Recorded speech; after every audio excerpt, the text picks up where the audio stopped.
Of course ಹಾರ್ಸ್ನವ್ರಿಗೆ ಹೇಳಿದ್ದೆ, ಅಪ್ಪ ನಿಧಾನಕ್ಕೆ ಕರ್ಕೊಂಡು ಹೋಗು ಅಂತೆಲ್ಲ ಹೇಳಿದ್ದೆ. ಆ್ಯಂಡ್ ಸ್ಲೋಗೆ ಹೋಗ್ತಿದ್ರು. It was some other experience. And ಟ್ರೀಮಲ್ಲಿ ಕೊನೆಗೆ ಇನ್ನೂ ಇಬ್ಬರು ತೊಗೊಳ್ಬೇಕಾಯ್ತು horse because of health issues. ಅದೆಷ್ಟು ಕಿಲೋಮೀಟರ್ ಅದು ಹತ್ತತ್ರ? ಅದು ಒಂದಿನ 4 hours ಹೈಕು. ಬಟ್ ಹೈಕ್ ಮಾಡೋ 4 hours ಆದರೆ ನಾನು 2 ಅವರ್ಸಲ್ಲಿ ಹೋಗಿದ್ದೆ ಹಾರ್ಸಲ್ಲಿ.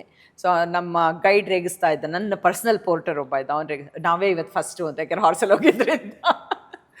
ಸೊ ಏನಾಗುತ್ತೆ, ಕೆಲವು ಸಲ ಈ ಥರದ ಅನುಭವಗಳನ್ನ ಎಲ್ಲರೂ ಹೇಳ್ಕೊತಾರೋ ಇಲ್ವೋ ಗೊತ್ತಿಲ್ಲ. ಬಟ್ ನನಗೇನಂದರೆ ಹೇಳಬೇಕು ಅಂತ ಜನಕ್ಕೆ. ಅಂದರೆ ಎಲ್ಲ ಚೆನ್ನಾಗಿತ್ತು ಅಂತ ನಾವೇನೋ ಸುಮ್ಮನೆ ಹೇಳಿಬಿಟ್ರೆ ಅದಕ್ಕೆ ಅರ್ಥ ಇರಲ್ಲ.